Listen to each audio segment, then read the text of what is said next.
Aujourd'hui, nous nous embarquons pour un voyage extraordinaire au cœur du désert, où l'inimaginable nous attend. Des kangourous à cornes jusqu'à une main géante dans le désert. Accompagnez-nous pour découvrir les 15 découvertes les plus surprenantes faites dans le désert. Numéro 15, la bombe Jésus. Imaginez un vaste désert qui s'étend à perte de vue. Des sables qui scintillent sous le soleil brûlant. Un endroit improbable pour un trésor caché. Mais, croyez-le ou non, en 2016, des mineurs ont trouvé de l'or, littéralement, au cœur d'un désert de Namibie. L'histoire commence il y a plus de 500 ans, lorsqu'un navire portugais appelé Bom Jésus a quitté Lisbonne en 1533. Chargé d'une précieuse cargaison, comprenant de l'étain doré, des défenses d'ivoire et l'incroyable quantité de 44 000 livres de lingots de cuivre, sa destination était l'Inde. Cependant, le destin en avait décidé autrement. À un moment donné du voyage, le Bom Jésus a disparu sans laisser de traces, emportant avec lui tout son équipage. C'était comme si le navire s'était volatilisé. Pendant des siècles, le mystère est resté irrésolu, jusqu'à ce qu'un groupe de mineurs de De Beers, une entreprise de diamants renommée, tombe sur quelque chose d'extraordinaire. En creusant dans les profondeurs du désert de Namibie, ils ont découvert les vestiges du Bom Jésus. Mais ce n'était pas tout. Le navire conservait encore sa précieuse cargaison de pièces d'or, dont la valeur est estimée à 9 millions de livres. C'était un trésor caché pendant des siècles sous les sables du désert. La découverte a stupéfié les archéologues et les historiens. Comment le Bom Jésus avait-il réussi à rester relativement intact toutes ces années? Avant de poursuivre cette vidéo, appuyez maintenant sur le bouton d'abonnement et sur la cloche de notification. Certains experts pensent que le poids de sa cargaison, y compris ses longs lingots de cuivre, a pu jouer un rôle dans la préservation de la structure du navire. Numéro 14, des kangourous à cornes. Pouvez-vous imaginer un kangourou avec des cornes? Cela peut sembler être une étrange créature sortie d'un monde fantastique, mais, croyez-le ou non, des fossiles de ce type de kangourou ont été découverts dans un trésor souterrain sous le désert de New Arbor, en Australie. En 2002, une équipe dirigée par John Long, du Musée d'Australie occidentale, s'est lancée dans une aventure d'excavation. Ce qu'ils ont découvert était vraiment stupéfiant, une vaste réserve de fossiles appartenant à plusieurs espèces de mégafaune. Parmi ces découvertes remarquables, on trouvait des fragments de crâne d'un kangourou avec des excroissances semblables à des cornes, ainsi que les premiers squelettes complets de Thylacoleo, un mion marsupial géant. Les découvertes se sont poursuivies en 2003, lorsqu'ils ont trouvé 2 autres crânes complets de kangourous à cornes, accompagnés de leurs squelettes partiels, ainsi que 2 autres squelettes de Thylacoleo. Selon John Long, ce kangourou particulier ne ressemblait à aucun autre kangourou vivant ou fossile connu. Il était vraiment étrange. Il avait des excroissances osseuses qui dépassaient latéralement au-dessus des yeux et un étrange museau bulbeux. Maintenant, vous vous demandez peut-être, à quoi pouvaient bien servir ces protubérances en forme de cornes? Eh bien, les chercheurs ont leur théorie. Une possibilité est que les protubérances osseuses servaient de protection, protégeant les yeux du kangourou pendant qu'il creusait dans le sol. Même si nous ne percerons peut-être jamais complètement les secrets de ces kangourous cornus, leur découverte ajoute une nouvelle couche d'émerveillement à l'univers divers et fascinant de la mégafaune ancienne.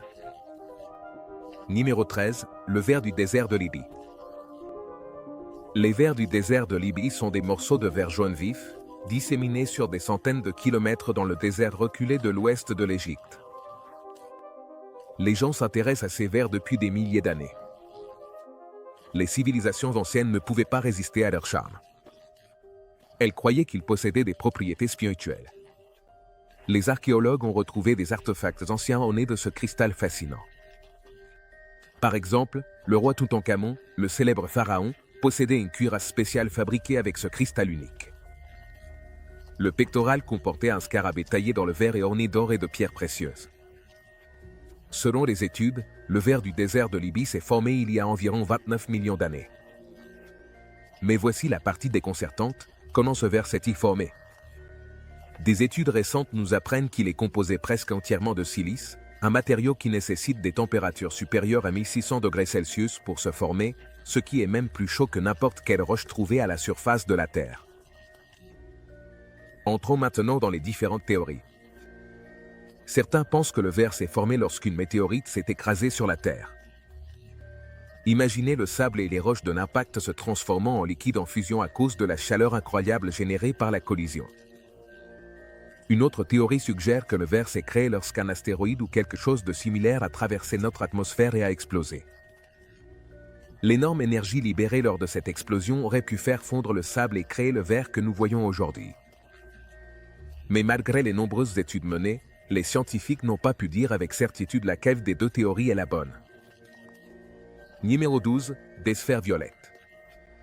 En 2013, à Tucson, en Arizona, une fan nommée Géraldine Vargas et son mari se promenaient dans le désert lorsqu'ils sont tombés sur une vision étrange, une collection de sphères violettes éclatantes dispersées dans le paysage. Parlons d'une surprise haute en couleur sur laquelle on tombe par hasard. Certaines de ces sphères étaient aqueuses, tandis que d'autres avaient une qualité translucide. Et devine quoi? Quand ils ont eu le courage de donner une petite poussée à ces sphères, une étrange substance aqueuse en est sortie. Jetons maintenant un coup d'œil aux théories avancées par les scientifiques concernant ces sphères. L'une des théories suggère que les sphères pourraient être un type de moisissure visqueuse ou de champignons gélatineux. Ces organismes ont la capacité de créer des formations étranges et gluantes. Alors, qui peut dire qu'ils n'ont pas saupoudré le désert d'une touche de magie violette? Cependant, il existe une autre théorie intrigante dans l'équation. Certains experts ont suggéré que ces sphères pourraient être une création humaine, semblable à ce que l'on appelle des perles d'écho. Ces petites billes colorées sont remplies d'eau et sont généralement utilisées pour garder les plantes hydratées. Mais attendez un instant. Cette théorie n'explique pas pourquoi des milliers de ces merveilles gorgées d'eau étaient éparpillées dans le désert. Certaines personnes ont même pensé que ces sphères pouvaient venir de l'espace, mais devine quoi, ce n'est pas le cas. En réalité, ces mystérieuses sphères sont sorties du sol, là même, dans le désert. C'est comme si elles étaient apparues de nulle part. La nature sait vraiment comment nous surprendre. Numéro 11, la ville fantôme de Kolmanskop. Imaginez sortir de chez vous un jour ensoleillé, faire seulement quelques pas et découvrir des diamants éparpillés sur le sol. Cela peut sembler un rêve, mais cette scène extraordinaire a été, un jour, la réalité dans l'une des attractions les plus fascinantes de Namibie, la ville fantôme de Kolmanskop. Nichée à seulement 12 km de la ville de Ludritz, près de l'aéroport de Ludritz, se trouve l'envoûtant site du village fantôme de Kolmanskop. Autrefois débordant de vie et abritant plus de 1200 personnes, dont 700 familles, le village possédait des infrastructures impressionnantes comme une grande salle de bal, un théâtre, un hôpital, un casino, une école et même une boulangerie. En l'espace de seulement 40 ans, elle a été le témoin de la transformation de plus de 1000 diamants. Cependant, le destin de la ville a pris un tournant tragique. Les opérations minières intensives ont progressivement épuisé la région dans les années 1930. Pour ne rien arranger, les gisements de diamants les plus riches jamais découverts ont été trouvés sur les terrasses de la plage, au sud. Cette révélation a provoqué un exode massif des habitants du village, qui ont laissé derrière eux leurs maisons et leurs biens. En 1956, Kolmanskop était complètement abandonné, livré aux caprices du temps et de la nature. Aujourd'hui, les rues autrefois animées, ainsi que les pièces à l'intérieur des maisons, sont remplies de bancs de sable lisse. Étonnamment, Kolmanskop est devenu une destination populaire pour des visiteurs du monde entier, attirant jusqu'à 35 000 touristes par an. Numéro 10, la main du désert. Le désert d'Atacama est connu pour être un endroit sec et impitoyable. Cependant, au milieu de cette vaste étendue aride, il existe un point d'intérêt qui se démarque, la main du désert. Cette incroyable sculpture se trouve au kilomètre 1309 de la route panaméricaine, située dans le nord du Chili. Il y a plus de 30 ans, la ville d'Antofagasta, reconnue pour son industrie minière du cuivre, a chargé le talentueux sculpteur Mario Irarrázaval de créer un monument qui représenterait le vide et l'aridité du désert d'Atacama. Le résultat fut une imposante structure de 11 mètres de haut, construite en béton et en fer, qui ressemble à une main tendue avec ses 4 doigts et un pouce, symbolisant ainsi la force et la résistance de cette terre inhospitalière. En raison de son emplacement isolé, la main du désert est souvent victime de vandalisme. Malgré les efforts déployés pour dissuader les gens de toucher et de défigurer la sculpture, les panneaux sont régulièrement ignorés et la peinture en aérosol finit par recouvrir sa surface.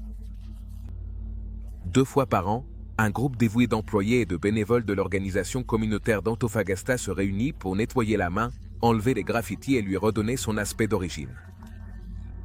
Numéro 9, les dônes. Au cœur du désert, juste au sud de Casagrande, se trouve un ensemble de structures étranges connues sous le nom de dômes. Ces formations inquiétantes, à l'apparence venues d'un autre monde, ont été conçues à l'origine comme des installations de fabrication d'ordinateurs. À la fin des années 70 et au début des années 80, cependant, leur construction est restée inachevée, laissant derrière elle une collection de fondations et de vestiges en décomposition. Parmi eux, vous pourrez voir un bâtiment en forme de soucoupe volante et 3 structures sphériques interconnectées qui donnent l'impression d'énormes chenilles en béton. Avec le temps, les dônes sont devenus un élément permanent du paysage aride, se transformant en toile pour les artistes de graffiti et en terrain de jeu pour les jeunes aventuriers. Les habitants ont également transformé la zone en décharge illégale, y laissant un amas de pneus usagés, de meubles et même de déchets dangereux. Cependant, les dômes cachent plus de choses qu'il n'y paraît. Des murmures de rencontres fantomatiques et de phénomènes inexpliqués se sont tissés dans la tradition locale. Les visiteurs racontent avoir entendu des bruits étranges et aperçu des silhouettes mystérieuses rôdant dans l'ombre. Certains affirment avoir entendu les échos lointains de rires d'enfants, tandis que d'autres partagent des histoires glaçantes de poursuites par des figures mystérieuses. Numéro 8, Napta Playa.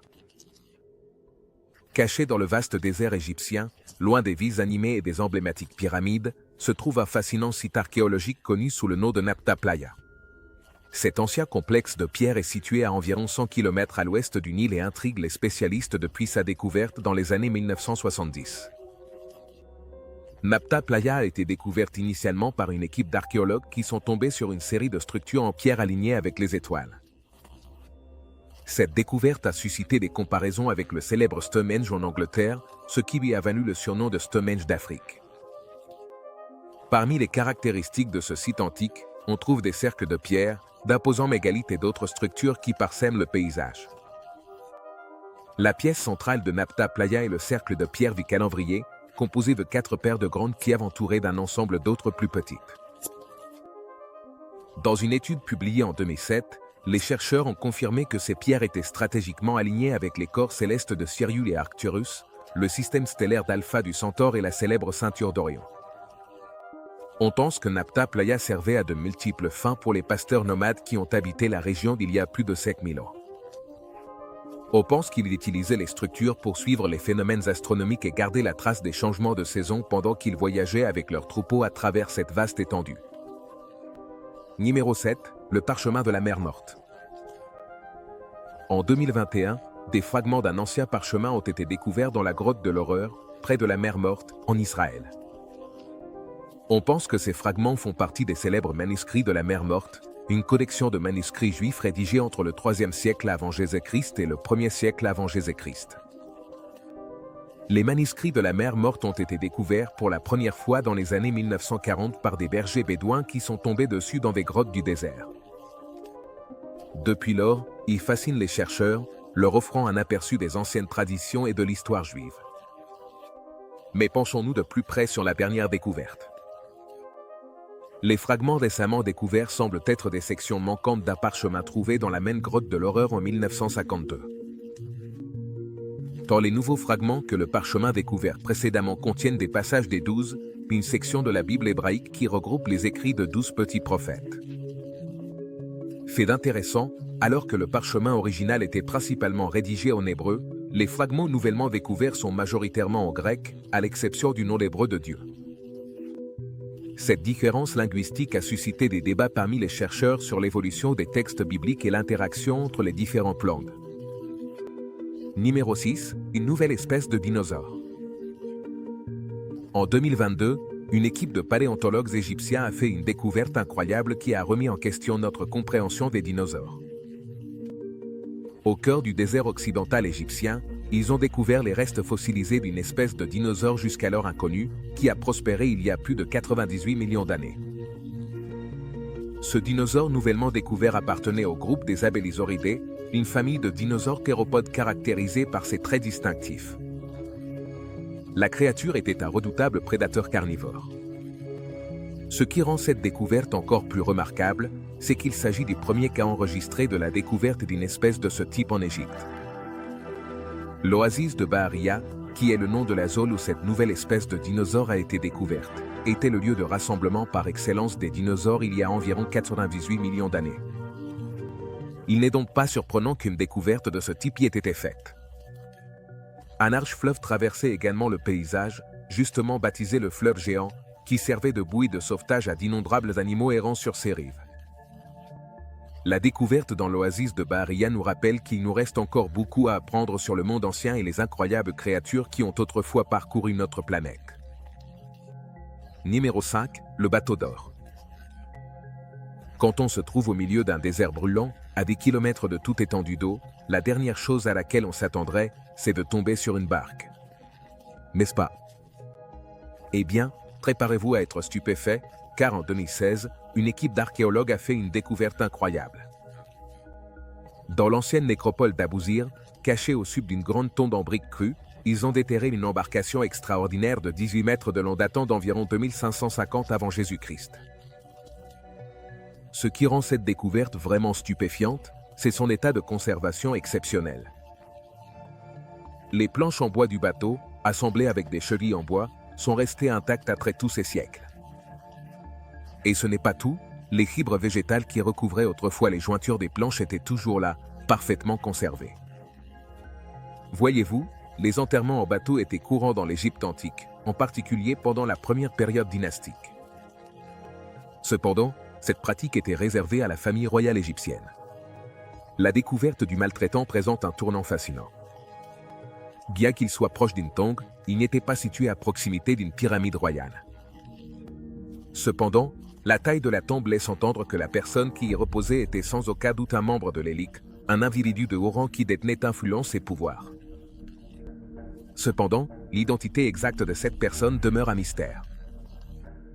Numéro 4, des lignes étranges. En 2011, quelque chose de fascinant a attiré l'attention du monde entier. Les images de Google Earth ont révélé une série de motifs gravés dans le vaste désert de Gobi, en Chine. Ces dessins complexes et gigantesques ont laissé tout le monde perplexe. Parmi ces formations mystérieuses, on trouvait de longues bandes brillantes sous le soleil, des groupes de carrés argentés, des cercles concentriques s'étendant sur des centaines de mètres, ainsi qu'un quadrillage de lignes blanches entrelacées qui ressemblaient au plan d'une ville. Lorsque les images se sont répandues sur Internet, les spéculations sont allées bon train, donnant lieu à une avalanche de théories sur la finalité de ces motifs déconcertants. Certains pensaient qu'il pouvait s'agir de cibles sophistiquées pour des armes satellitaires, tandis que d'autres se demandaient s'ils ne servaient pas à transmettre des messages à des êtres extraterrestres, ou à en recevoir. Selon Jonathan Lille, technicien de recherche et planificateur de missions à l'installation de vols spatiaux vers Mars, ces lignes ne sont pas d'origine extraterrestre. Au contraire, il a suggéré qu'elles avaient été créées par des humains comme outil de calibration pour les satellites espions chinois. Les caméras des satellites utilisent ces lignes comme point de référence dans l'espace. Cependant, cette explication n'a pas été largement acceptée comme la réponse définitive aux mystérieuses marques du désert de Gobi. Beaucoup pensent que ces motifs indiquent des essais militaires dans la région. L'énigme continue d'intriguer des personnes du monde entier, nous laissant avec l'éternelle question de savoir quel secret se cache dans le désert de Gobi. Numéro 3, les sites d'art rupestres de Tadvar-Akaku. Au cœur du désert du Sahara, au milieu du relief accidenté du sud-ouest de la Libye, se cache un trésor de l'Antiquité. Il s'agit des sites d'art rupestres de Tadvar-Akaku. Les sites d'art rupestres de Tadvar-Akaku, inscrits au patrimoine mondial de l'UNESCO en 1985, constituent une collection de peintures et de gravures rupestres préhistoriques datant de plusieurs milliers d'années. Ils offrent une fenêtre sur la vie et les croyances des premiers habitants de cette région. En explorant ces anciens sites, vous serez captivé par les représentations saisissantes de la faune sauvage, des figures humaines et des activités quotidiennes. L'habileté des artistes et leur souci du détail sont évidents dans les interprétations réalistes d'éléphants, de girafes et d'antilopes, qui témoignent de la diversité de la faune ayant autrefois prospéré dans ce désert aujourd'hui inhospitalier. Mais il n'y a pas que les animaux qui prennent vie. Sur les parois rocheuses, l'art rupestre représente également des scènes de chasse, des danses et des rituels communautaires, offrant un aperçu de la vie sociale et spirituelle de ces sociétés anciennes. Chaque peinture et gravure raconte une histoire de survie, de créativité et de lien avec la Terre. Elle rappelle que les humains ont laissé leur empreinte bien avant la civilisation moderne, documentant leur existence dans un support intemporel. Les sites d'art rupestre de Tadra-Rakaku sont un témoignage du passé et un appel à préserver notre patrimoine humain commun. Ils nous rappellent qu'en dépit du passage des millénaires, l'esprit humain et son expression créative perdurent. Numéro 2, le souffle du désert. Au cœur du vaste désert égyptien, où le soleil brûlant et les sables mouvants dominent le paysage, une création hypnotisante émerge des dunes arides. On l'appelle le souffle du désert. En s'approchant du souffle du désert, on est immédiatement frappé par sa grandeur. Les motifs et les formes symétriques attirent le spectateur dans un univers où l'art et la nature se fondent harmonieusement. De loin, on dirait que l'installation a surgi du désert lui-même. Mais en réalité, le souffle du désert est le fruit de la collaboration entre l'artiste grec Donatella Strato, la designer industrielle Alexandra Strato et l'architecte Stella Constantinide. Ensemble, ils ont créé une installation monumentale de l'art qui démontre la puissance de la créativité humaine et notre lien avec la nature. Achevé en 1997, Souffle du désert couvre l'incroyable superficie d'1 million de mètres carrés de désert. Son design présente 2 spirales hyperconnectées qui partent d'un centre commun. Une spirale est formée par d'imposants cônes qui s'élèvent du sol du désert, tandis que l'autre est constituée de fosses creusées dans le sol. Cette entreprise ambitieuse a nécessité l'excavation de l'incroyable quantité de 8000 mètres cubes de sable. Avec le temps, le souffle du désert a subi une transformation. Sous l'influence des forces implacables de la nature, le vent et les sables mouvants ont progressivement modifié ses contours. Cependant, elle continue de servir d'œuvre d'art qui reflète et mesure le passage du temps. Numéro 1, l'héros du désert du Proche-Orient. S'étendant sur de vastes étendues de terre de la Syrie à l'Arabie Saoudite et cachée en pleine vue, un secret attend d'être dévoilé. Ce sont les roues du désert du Proche-Orient et seuls quelques-uns les connaissent. Ces merveilles antiques, qui se comptent par milliers, nous laissent plus de questions que de réponses. Elles ont été découvertes pour la première fois par des pilotes qui survolaient la région pendant la Première Guerre mondiale. Comme n'a rapporté la revue Antiquity, les Bédouins les appelaient les œuvres des anciens. Cette appellation est toujours utilisée par les chercheurs actuels. Parmi ces merveilles antiques, on peut trouver une grande variété de motifs. L'un des motifs les plus courants est la formation en roue, qui présente un moyeu central avec des rayons partant vers l'extérieur. Les analyses effectuées sur ces structures ont révélé leur incroyable ancienneté, certaines datant d'environ 8500 ans.